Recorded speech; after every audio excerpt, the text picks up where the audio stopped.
മണി അടിച്ചിട്ട് 5 മിനിറ്റ് അല്ലോ. നീ എവിടെയായിരുന്നു? സാർ ഉച്ചക്ക് ചോറ് തന്നെ. ഉച്ചവർഷം സ്കൂളിലുണ്ടല്ലോ. സാർ എന്നാ പറയാ അവരോ? ആര് പറ്റിച്ചു കളഞ്ഞല്ലോ ടീച്ചറെ. എന്നാ സാറേ? ബിലു ഇങ്ങോട്ട് കയറിയായിരുന്നു. ബിലുവോ? അവൻ ഇങ്ങോട്ട് വന്നിട്ടില്ലല്ലോ. അല്ല, അവൻ 9C സാറേ. എന്നാ ശരി, ക്ലാസ് നടക്കട്ടെ. 9C മുകളിലാണല്ലോ അല്ലേ?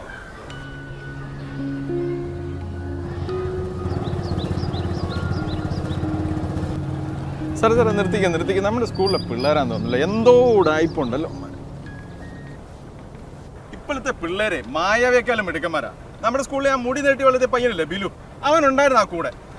ഈ ബിനുവിന് മുടി വെട്ടാൻ വേണ്ടി 100 രൂപ ഞാൻ കൊടുത്തതാ. അവൻ മുടി വെട്ട് വെട്ടിയിട്ടുമില്ല. എൻ്റെ 100 രൂപ പോയത് മിച്ചം.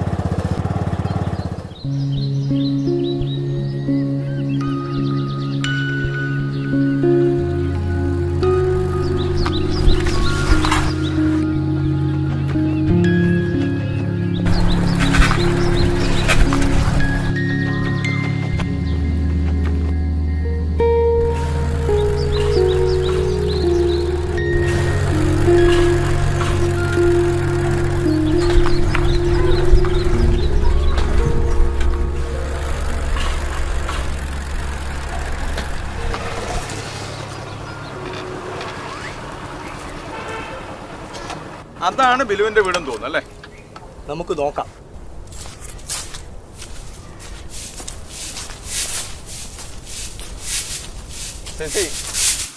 സാറുമാരോ? ബിലുവിന്റെ സാറുമാരാ ചേട്ടാ. സാറേ ഏറ്റിരിക്കാൻ പറ്റുന്നില്ല സാറേ. വേണ്ട ചേട്ടൻ കിടന്നോളൂ. ഇരിക്കും സാറുമാരെ, സൗകര്യങ്ങളൊക്കെ കുറവാണ്.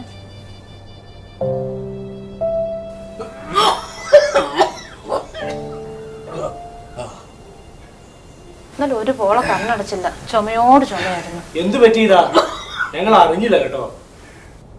വില കൊടുത്ത് വാങ്ങിയ രോഗം എന്റെ വലിയുടെ ബാക്കിയാ. പുകവലി മൂലമാണെന്നാ ഡോക്ടർമാര് പറയുന്നത്. കാലിന് 2 ഓപ്പറേഷൻ കഴിച്ചതാ. 4 മാസമായിട്ട് ഈ കട്ടിലിൽ തന്നെയാ. ബിലു എവിടെ പോയി? അവൻ രാവിലെ 5 മണിക്ക് എഴുന്നേറ്റ് പത്രം ഇടാൻ പോയി. ഇത്ര ചെറുപ്പത്തില് തന്നെ വീടിന്റെ ഉത്തരവാദിത്തം അവന്റെ തലയിലാ. രാവിലെ തന്നെ വീട്ടിലേക്കുള്ള ചെലവിനുള്ള കാശ് അവൻ ഉണ്ടാക്കും. ഉച്ചയ്ക്ക് പല കടകളിലും ഉച്ചഭക്ഷണം അവൻ എത്തിച്ചു കൊടുക്കുന്നുണ്ട്. അയൽപക്കത്തുകാർക്ക് എല്ലാ സഹായത്തിനും അവൻ വേണം. ബിലു വന്നിരിക്കുന്നു. മോനെ, നിന്റെ മാഷുമാര് വന്നിരിക്കുന്നു.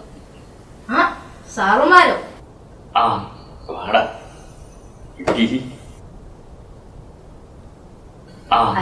വാടാ. എന്റെ മുഖം എങ്ങനെയുണ്ട് മാഷേ? മിടുക്കനാ. സാറായിരുന്നല്ലേ കൊച്ചിന് തലമുടി വെട്ടിക്കാൻ കാശ് കൊടുത്തത്? ആ കാശ് മരുന്നിനായി.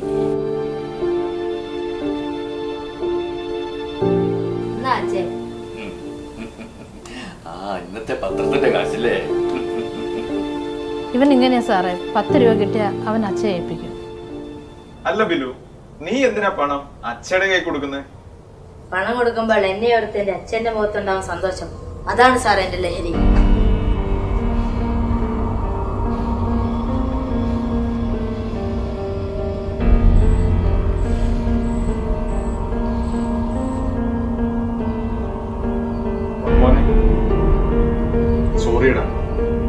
ഈ അവസ്ഥ കണ്ട് വളർന്ന ഞാൻ വേറെ ലഹരിക്ക് ഒരിക്കലും അടിമപ്പെടില്ല സാർ.